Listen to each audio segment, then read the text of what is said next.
في ناس بتخش الصناعة وفي ناس هي الصناعة. BYD TI7 DMI سوبر بلاج ان هايبريد. BYD بتصنع بطارياتها لنفسها، مش زي الشركات التانية اللي بتشتري بطارياتها من بره. عارف ده عمل لهم ايه؟ خلى بطارياتهم أأمن بطاريات موجودة على الكوكب ده، ما بتنفجرش ولا بتعمل حرايق ولا الجو ده خالص.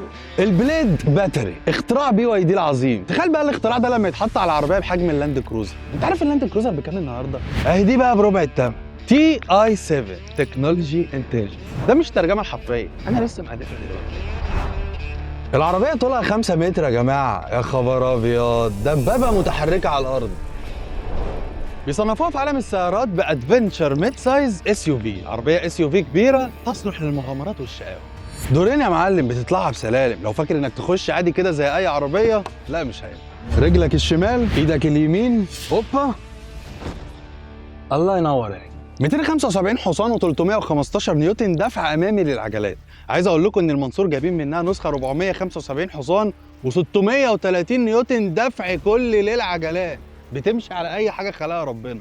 العربيه دي تقدر تمشيك بالتفويله الواحده فوق ال1000 كيلو، وتقدر تشد وتقطر وراها 2 طن، وهي اصلا وزنها 2 طن و200. بتعرف تجمع صح؟ ايوه، يعني المنظومه دي تقدر تجر 4 طن.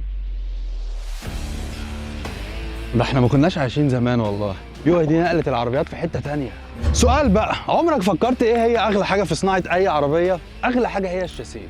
تخيل العربيه هنا مبنيه بنظام اليوني بادي، يعني جسم العربيه والشاسيه قطعه واحده. مكلف ده والله وامان. الشكل يا جدعان مش ممكن، حلوه من كل الزوايا. عبد الله لف لفه كده ورينا الجمال.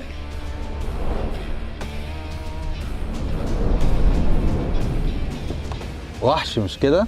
مساحات بقى وابل كار بلاي واندرويد اوتو وايرلس وشاحن 50 واط وسقف بانوراما وكراسي كهرباء وكل القصص اللي انتوا عارفينها بتاعت BYD دي. المنصور بيقول لك خدها وعليها 8 سنين ضمان على البطاريه و6 سنين خدمه مساعده على الطريق مجاني. مساعده على الطريق ايه يا جماعه؟ هتحتاج حد يساعدها في ايه دي؟ مش فاهم.